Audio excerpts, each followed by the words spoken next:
Bonjour et bienvenue dans cette vidéo de présentation de course générateur version 3.31. Dans cette vidéo, je vais vous décrire un certain nombre de fonctionnalités du logiciel.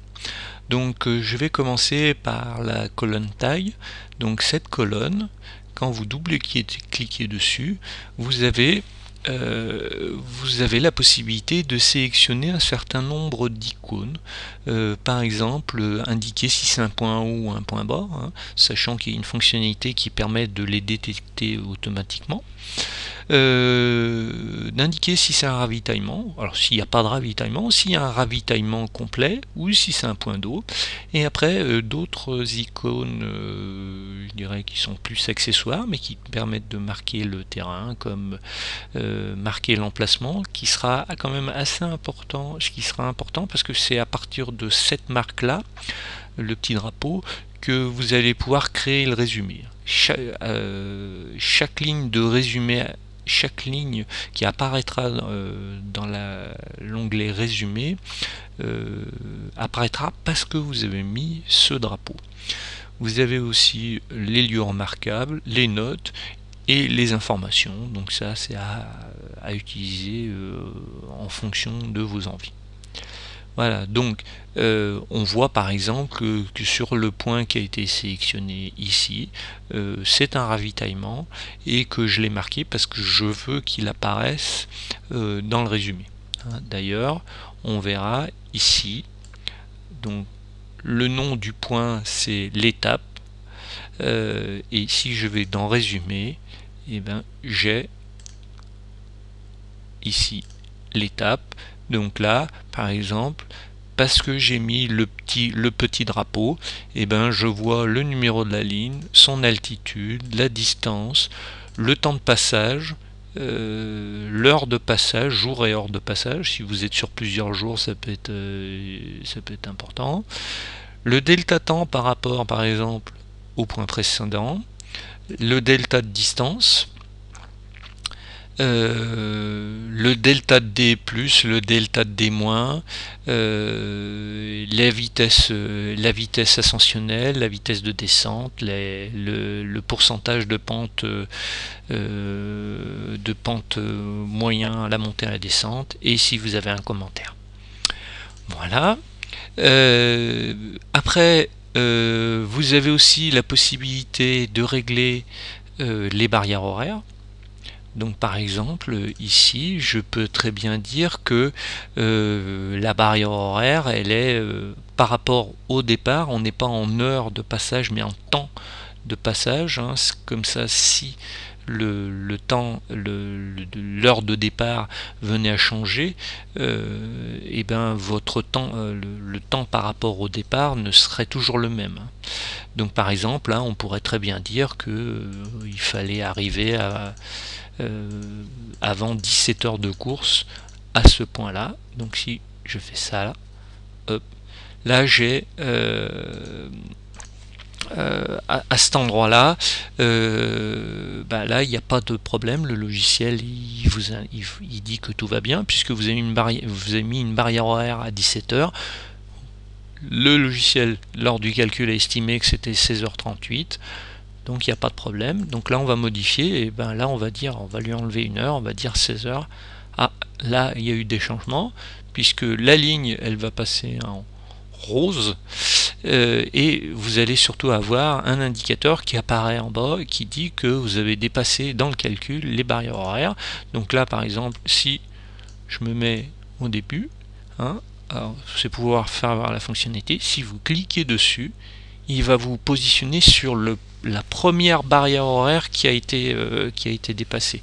Si dans les calculs il trouve plusieurs barrières horaires dépassées, et ben en cliquant sur le bas de la fenêtre, on vous positionne uniquement sur la première ligne qui est au-delà de la barrière horaire. Voilà. Après, bien sûr, sur cette colonne là, c'est là où vous avez fixé le temps de ravitaillement. Vous avez Donc là vous pouvez le bouger, et puis si vous voulez remettre à 0, vous cliquez là-dessus, ça remet tous les champs à 0.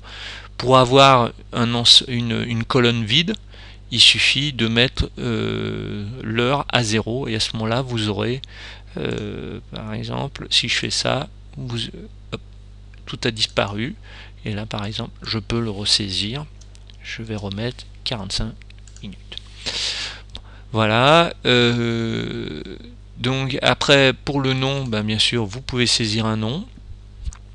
Alors, il y a une petite remarque, certains GPS, parce que là ces noms peuvent être exportés sur les GPS. Certains GPS ont quelques restrictions, donc si vous avez prévu d'utiliser ces noms sur les GPS, il peut être intéressant de limiter à 6 caractères. Sinon, si vous prévoyez pas cette fonctionnalité, vous pouvez saisir jusqu'à 40 caractères.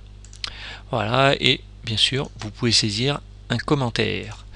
Dans les fonctionnalités aussi annexes que vous avez au niveau du logiciel, vous avez la possibilité de déterminer automatiquement le mini et le maxi au niveau des altitudes. Si vous cliquez là-dessus, le logiciel va scruter tous les points et va vous indiquer, va mettre des marques que l'on va voir au niveau du logiciel. Voilà, par exemple, là on est sur un point bas, d'ailleurs ce qui correspond, puisque là vous voyez la flèche va vers le bas, hop, ça se stabilise, elle redescend. Après ça se stabilise, ça a légèrement monté parce que la pente doit être légère, et après on commence à monter. Voilà, donc là on est sur un point bas, et on va voir là par exemple, ici on est sur un point haut. On est un point haut. D'ailleurs ici il y a aussi un petit indicateur, ça permet par exemple de calculer au col de la fenêtre quel temps on va mettre entre le bord du col de la fenêtre et le haut du col de la fenêtre. C'est aussi par exemple une des fonctionnalités intéressantes du drapeau. Dans les outils, après vous avez la possibilité d'inverser le sens du parcours, ça c'est intéressant. Si vous avez le parcours, vous téléchargez le parcours dans un sens, vous récupérez un fichier GPX et puis vous décidez de faire le parcours dans le sens inverse, là il n'y a pas de problème, vous pouvez inverser le parcours. Vous avez un certain nombre d'outils. Si vous cliquez ici sur Outils Internet, ça va vous ouvrir une page avec des liens sur un certain nombre de petits outils Internet, et ici c'est pour afficher le répertoire contenant les fichiers courbes vitesse pente.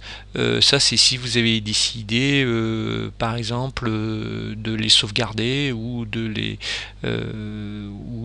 les envoyer à quelqu'un. Donc c'est du fichier .par que vous pouvez copier et après envoyer par internet. Vous avez après fonction aussi qui est importante, les paramètres du parcours.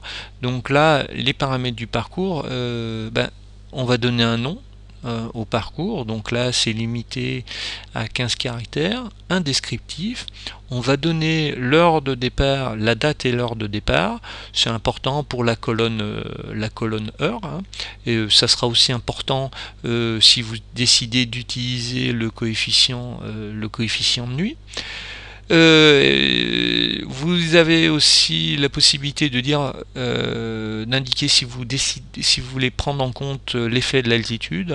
Au-delà, alors c'est purement théorique, mais il y a des études qui indiquent qu'au-delà de 1500 mètres, tous les 100 mètres de gain en altitude, vous avez un impact de 1% sur votre coefficient 1% sur votre rendement. Voilà, global. Après vous pouvez prendre aussi en compte l'effet de la nuit.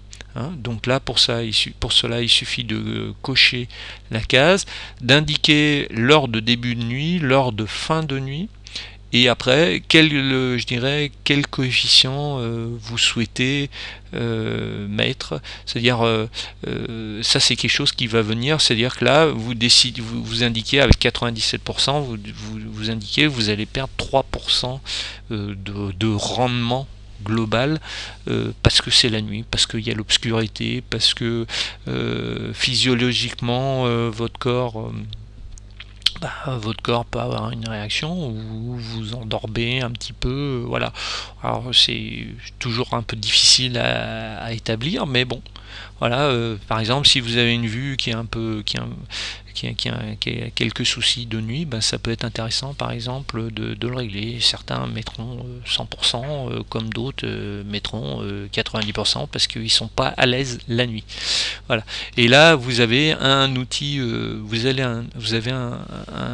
si vous cliquez ici, ça va vous ouvrir une page qui va vous permettre, sur un site internet, qui va vous permettre de déterminer, en fonction de la ville la ville la plus proche, l'heure de début et l'heure de fin de nuit. Mais sur les versions, dans les versions suivantes de course générateur, vous aurez un bouton qui va vous permettre de calculer automatiquement ces 2 heures en fonction du point de départ de votre parcours. Mais ça arrivera sûrement dans la version 3.4. Voilà. Pour le paramètre de parcours, ces paramètres de parcours sont très importants, hein, puisqu'ils permettent de conditionner un certain nombre de données et de calcul du logiciel.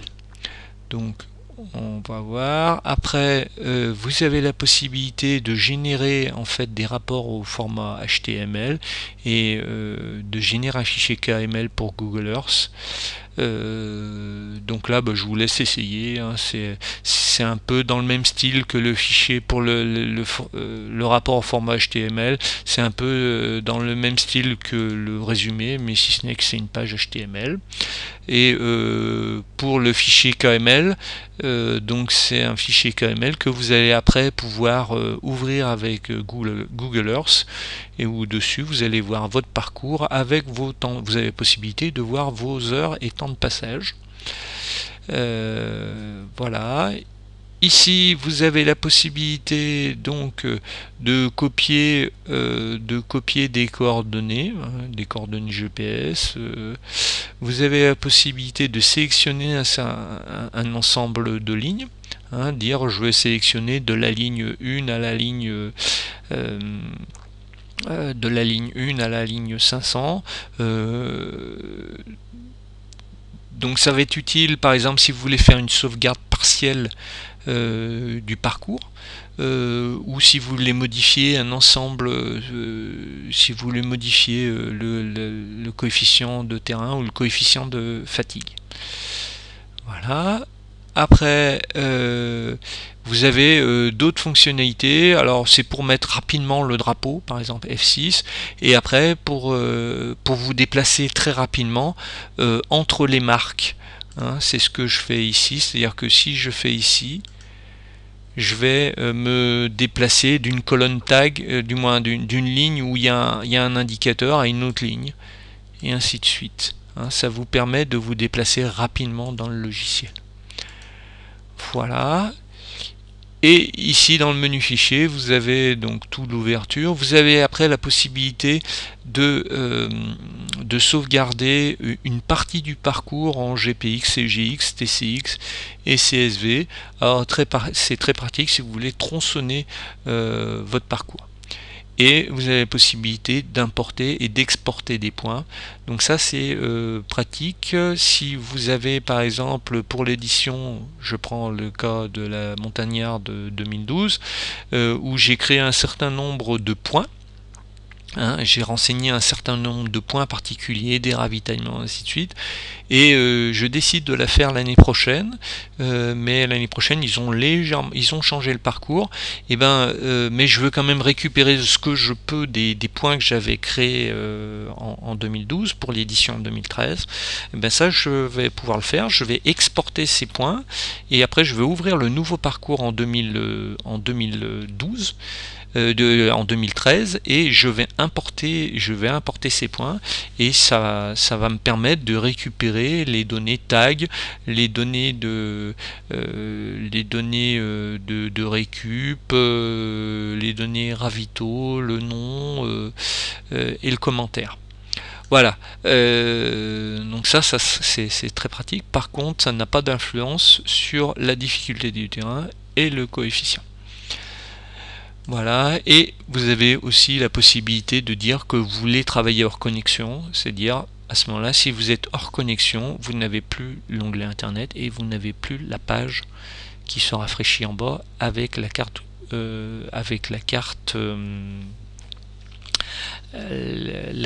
Google Maps. Voilà, j'espère que ça a été utile et je vous donne rendez-vous dans une prochaine vidéo.